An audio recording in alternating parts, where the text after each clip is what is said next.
Hi welcome to my channel. ఈరోజు మన recipe వచ్చేసి స్నాక్స్ రెసిపీ చూపించబోతున్నాను. వెరైటీగా తినాలి అనుకున్నప్పుడు ఇలాంటి స్నాక్స్ని ప్రిపేర్ చేసుకొని తింటే రుచిగా చాలా బాగుంటుంది. ఒక కప్పు టీ తీసుకొని తాగుకుంటా ఇలాంటి స్నాక్స్ని తింటే రుచిగా చాలా బాగుంటుంది.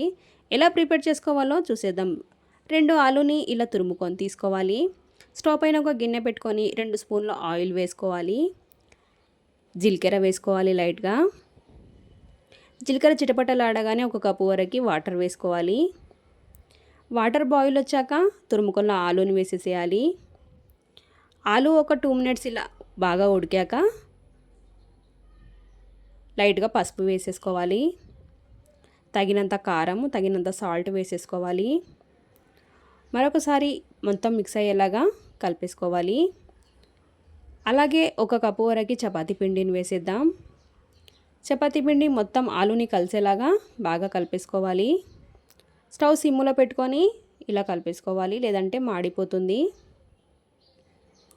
ఇది చల్లగా వరకు పక్కకు పెట్టేసుకుందాం. ఒక చిన్న గిన్నెలోకి బియ్యం పిండి కానీ మైదా పిండి కానీ తీసుకోవాలి. లైట్గా పసుపు, కారము, సాల్ట్ కూడా వేసేసుకోవాలి. వాటర్ వేసుకొని కొంచెం లూజ్గా కలుపుకొని పెట్టుకోవాలి.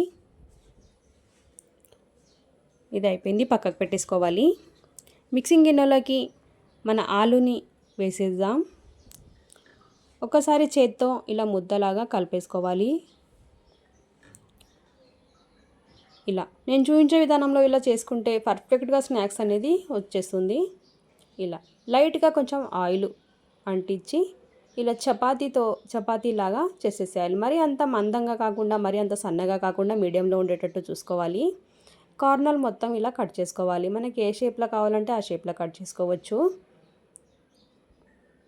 ఇలా కట్ చేసుకోవాలి.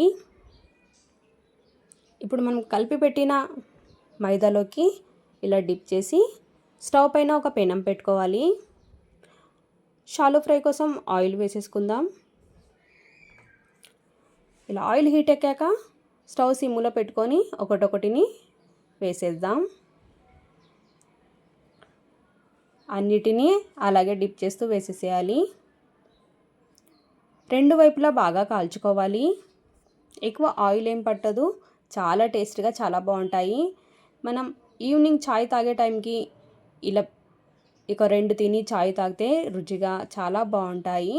ఒక్కసారి ఈ స్నాక్స్ని ప్రిపేర్ చేసుకోండి, చాలా బాగుంటుంది.